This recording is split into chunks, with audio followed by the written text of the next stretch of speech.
So we're looking at groups, stacking, and layering, and specifically in the Maschine itself, because the complete control layer as it relates to dealing with third-party plugins.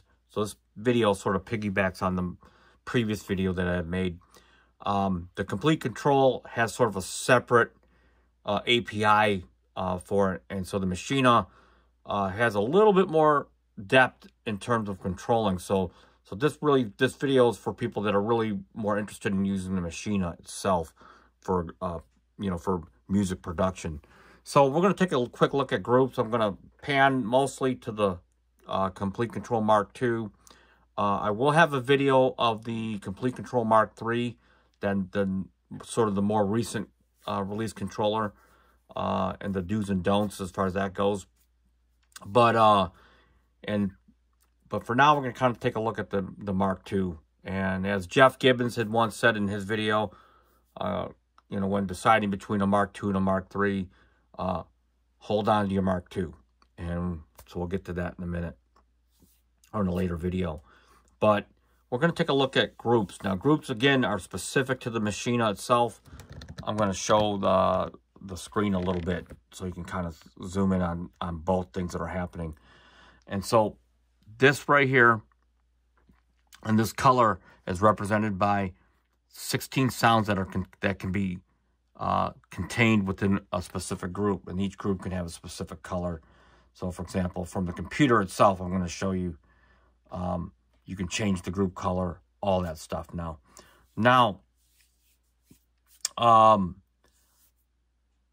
Typically, like Jeff Gibbons says, you can think of a group as a sound or a track.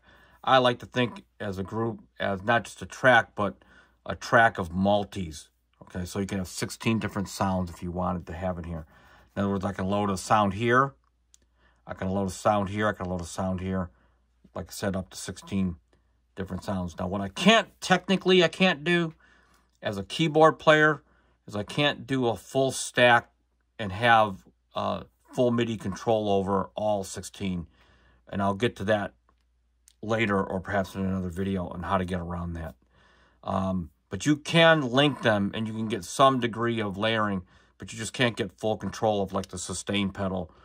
So for that reason, for me, it's really not good for that. But for hosting a lot of instruments, this is what it's good for. So if I go back to the browser and I go into groups, again, groups won't even show here if you're not using the Maschine itself. So, for example, if you're using Complete Control in a DAW, you won't even see groups. This is the Maschine things specifically.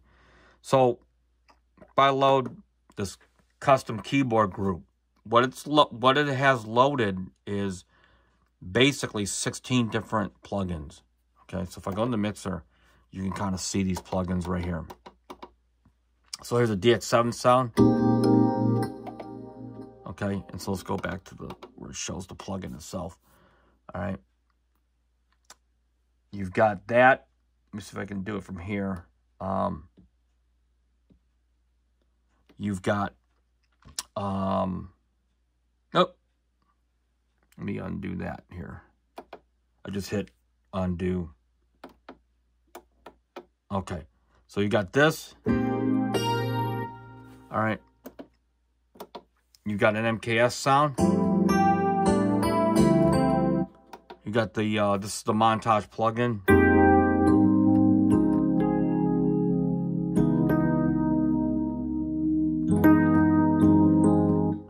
Got another MKS 20. And of course the DX7 plugin.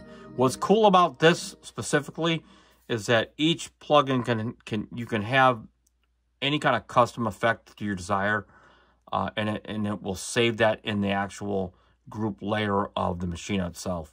Okay, and then any edit that you might make to any of the plugins or the samplers that are contained in here, those edits are stored in the buffer of the actual layer, again, of the actual group that you save it in. In other words, it doesn't alter the original host plugin where it originally came from. Now, adding a program is as simple as just tapping on the next sound.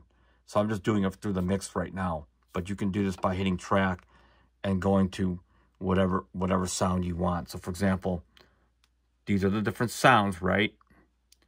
And now I'm in sound 6. Okay. All right. And I can just hit browse, go to instrument, and load another. So we're going to go into here and load, let's say, an electric piano.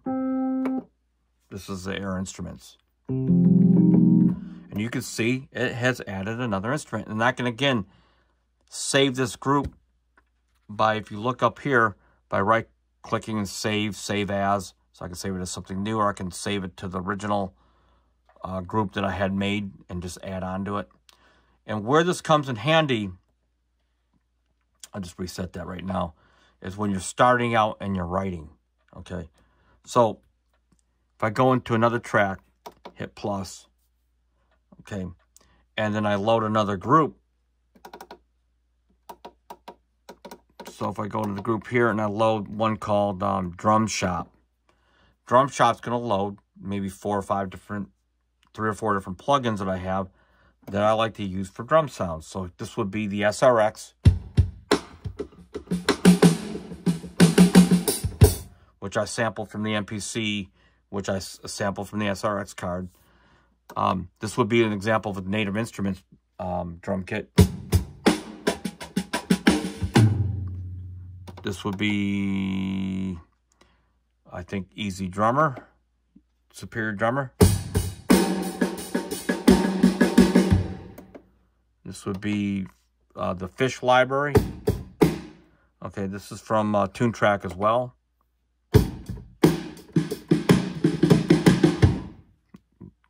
Adjust the master volume of the plugin. Okay, so what's cool about this is if I go into here and create a pattern, all right, I could actually, if I hit record,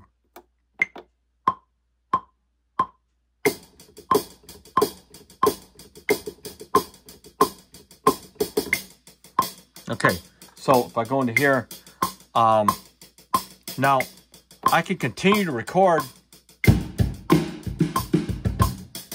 right? Or I can, as long as I'm in the same group, I can actually like take this SRX and just record the kick and snare.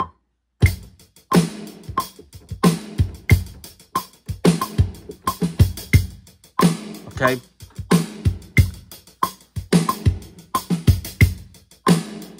So I can kind of use all these to some extent within that same pattern. And of course, the cool thing about the Maschine itself is I can create another pattern within that same group, and I can start fresh and just try something else. Now, this is the complete.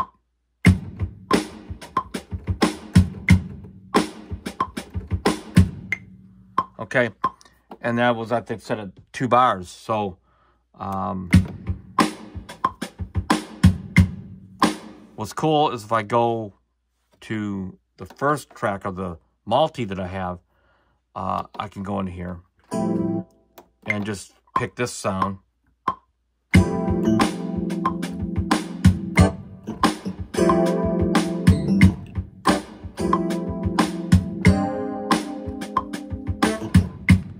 And that's 2 bars, I believe. So, or that's 4 bars. Now, if I need to go and get a bass sound, now I can, traditionally, what you can do is go back into your sounds, and let's just go into Spectrasonics, and I'm going to go into Trillion, and I might just cheat and hit my favorites and just grab a sound, right? And that's one way to do it. Again, utilizing groups, however, in the browser, providing you got enough RAM in your computer, hit groups, and I have this quick thing called Bass Legends. All right. And in here, it's going to give me a few basses that I can choose from that I had been using most recently. And these are dynamic. So if my tastes change and I take this bass out and put a new bass in and resave it, it can always be up to date to wherever my creative tastes are at the moment. So this is the MM bass from Scarby.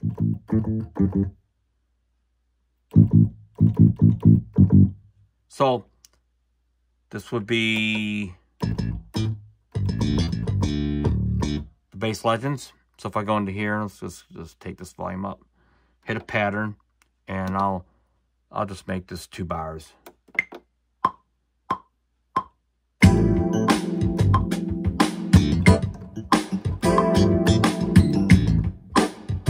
Okay.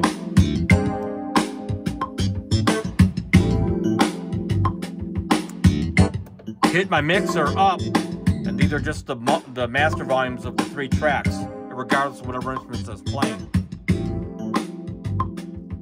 So if I have to go dial into the actual drum itself, I'll go down 1 level, and this is it right here.